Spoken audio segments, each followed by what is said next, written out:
Soyez les bienvenus à la projection en compétition dans le cadre du 4e Festival Reims Polar, projection du film Choc. Et nous avons le plaisir d'avoir le co-réalisateur avec nous. Mesdames et messieurs, merci d'accueillir Daniel Rakete SIEGELE. Can you take a picture of you guys? Il va prendre une photo de vous tous, donc soyez prêts.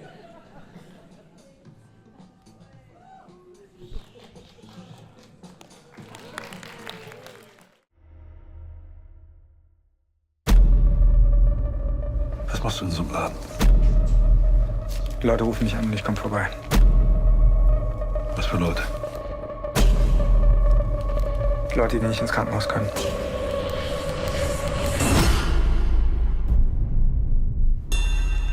You co-directed it with your co-director. And how was it to work with another director who's playing in the movie, who's acting? The main part is we are really close friends. Yeah. And we started developing the idea to make a movie together, not just as a director and as an actor, like 8 years ago or something like that. So this is really, it's not like it's this project, this whole film and everything, all the time it took to make it is more like, it's not so much about filmmaking in the first place, it's more about friendship and collaboration and loyalty and stuff like this. Because besides this movie, we work in the industry and do stuff, we earn our money, and that's totally okay. Sometimes it's harder, sometimes not. I don't want to be too over dramatic, but it's a little bit like a child we took, and we decided to get it, and we got all the way, and now it's free, living his own life. It sounds a little bit stupid, I know, but that's really what it was about. And there are some collaborators like our DRP and the editor, Paul Peek and David Wieching. And we are like a really close group, and we really wanted to do this kind of movie. Yeah. And Dennis playing the main role and doing the directing as well. I'm standing behind the camera. It's like, to be honest, it's a really long answer, but the reality of it, it's super easy. You know? He's playing. We wrote the script together. We developed all the ideas. Said, okay, this are all the possibilities we have. Let's see what happens on set. Then Dennis plays it. We rehearse. We work. I'm behind the camera, so behind the monitor. Yeah. He's acting. We talk together. The scene is ready. That's what it's about. It's really easy. Yeah. It's the way it's supposed to be, I think. It's ideal. And when did you decide to have Dennis acting the main role? Like, was it from the beginning or no?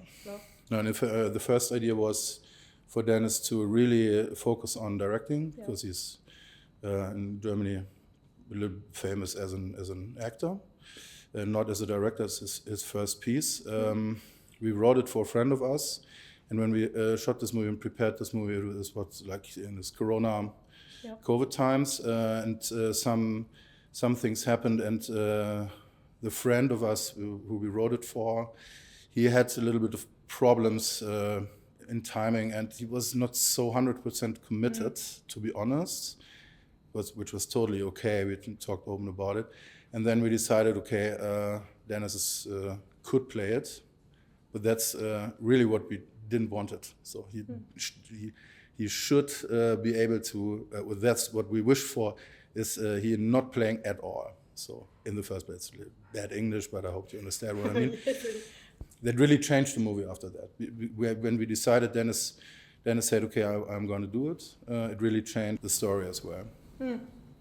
It was quite different before.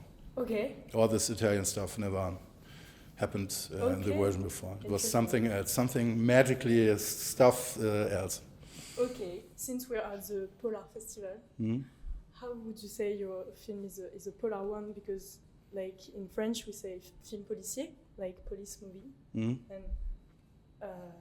how does your film enter in the genre? Because there is no police, like it's only mafiosos and. What we really liked, we liked the idea of a doctor who's like a minor side character in a regular polar or crime or thriller or neo-noir movie.